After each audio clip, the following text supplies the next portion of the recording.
আমি ওই একটা কবিতা কয়া যাই, আমার কবিতা হইল, আমার কবিতা ওই দেখা যায় তাল গাছ হবে না, আমার কবিতা হবে ওই দেখা যায় কবরস্থান, ওই আমাদের ঘর, ওইখানেতে থাকতে হবে সারা জীবন ভর। ওই দেখা যায় কবরস্থান, ওই আমাদের ঘর, ওইখানেতে থাকতে হবে সারা জীবন ভর।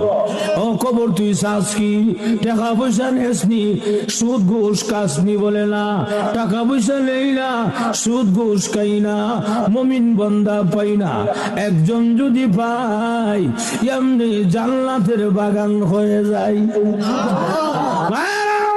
এজন্য আল্লাহর রাসূল হাদিস শরীফে বলেন, আল কবর রাউযাতুম মিন রিয়াযিল জান্নাহ আও হুফরাতুম মিন হুফারিল নার।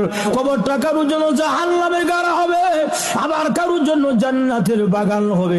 আল্লাহর রাসূল বলেন, ঈমান আমল যদি খারাপ হয়, বেনামাজি হয়, তাহলে কবরের মধ্যে বিষাক্ত সাপ দেওয়া হবে 99টা, এক এক ধরনের শাস্তি আরম্ভ হয়ে যাবে।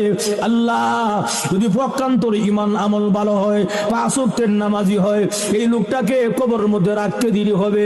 একজন ঘোষণাকারী ঘোষণা দিবে, ওয়াল বিসুহু মিনাল জান্নাহ ওয়া আফরিসুহু মিনাল জান্নাহ। আমার বান্দাকে জান্নাতি পোশাকটা পরায়া দে, আমার বান্দাকে জান্নাতি বিছানা বিছায়া দে, এবং কবর থেকে একটা ছিদ্র কইরা দে, জানালা কইরা দে জান্নাত বরাবর, যেন আমার বান্দা কবরে ঘুমায়া ঘুমায়া জান্নাতের আরামায়েশ ভোগ করতে পারে। এই জন্য আল্লাহ রাব্বুল আলামিন বলেন, আইনামা তাকুনু ইউদরিকুমুল মাউত, কোথায় পালাবে মরণ থেকে, কোথায় ভাগবে মরণ থেকে।